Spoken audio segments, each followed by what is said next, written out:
તો ભારત અને પાકિસ્તાન તણાવ વચ્ચે વધુ એક મહત્વપૂર્ણ સમાચાર પર નજર કરીએ। ગુજરાત જાહેર સેવા આયોગની રવિવારની પરીક્ષા યથાવત રાખવાનો નિર્ણય કરવામાં આવ્યો છે। જીપીએસસીના ચેરમેન હસમુખ પટેલે એક્સ પર પોસ્ટ કરીને આ જાણકારી આપી છે। વિદ્યાર્થીઓ પરીક્ષા સ્થગિત કરવાની માંગ કરી રહ્યા છે, તો સરહદી વિસ્તારના જે વિદ્યાર્થીઓ પરીક્ષા આપવાના છે તેઓ કમેન્ટ સેક્શનમાં જઈને સતત આ પરીક્ષા સ્થગિત કરવામાં આવે, પોસ્ટપોન કરવામાં આવે તેવી માંગ કરતા જોવા મળ્યા।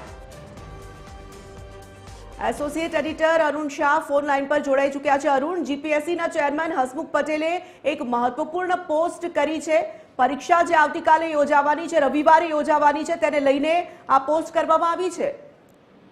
સૌથી મહત્વપૂર્ણ છે કે જીપીએસસી દ્વારા જે પરીક્ષાનું આયોજન કરવામાં આવ્યું છે, આવતીકાલે આ પરીક્ષા બપોરે 11 થી સવારે 11 થી 1 સમય દરમિયાન યોજાવાની છે। મહત્વપૂર્ણ રીતે વર્તમાન સમયમાં જોઈએ તો ભારત અને પાકિસ્તાનની જે પરિસ્થિતિનું નિર્માણ થયું છે તેના સંદર્ભમાં શાંતિપૂર્ણ માહોલ હજી સમજાવે, જે રીતે તણાવભરી પરિસ્થિતિ પ્રવર્તે છે અને વધુને વધુ જે પરિસ્થિતિ વિકટ બનતી જાય છે તેના સંદર્ભે વિદ્યાર્થીઓ જે પણ ઉમેદવારી જે લોકોએ કરી છે અને જે પરીક્ષાર્થીઓ તરીકે પરીક્ષા આપવાના છે તેમના તરફથી રજૂઆત કરવામાં આવી છે કે ખાસ કરીને સરહદી જિલ્લા અને જો વાત કરીએ જિલ્લાની તો બનાસકાંઠા અને કચ્છ જિલ્લો જે મેઇન મહત્વની ભૂમિકા અદા કરવામાં આવી રહી છે તેના ઉપર પરિસ્થિતિ વધુ વિકટ બની છે, ત્યારે તેના સંદર્ભમાં જે ઉમેદવારોએ રજૂઆત કરી છે આ પરિસ્થિતિમાં પરીક્ષા પાછળ ઠેરવા માટે રજૂઆત કરી છે, પરંતુ જીપીએસસીના ચેરમેન હસમુખ પટેલ દ્વારા આ સંદર્ભમાં સત્તાવાર રીતે જે મેસેજ આપવામાં આવે છે અને આને સોશિયલ મીડિયામાં પણ વ્યક્ત કરવામાં આવે છે, પરીક્ષા યથાવત રાખવા માટેનો મહત્વનો નિર્ણય કરવામાં આવ્યો છે। પરિણામે આવતીકાલે આયોજિત પરીક્ષા યથાવત રહે છે।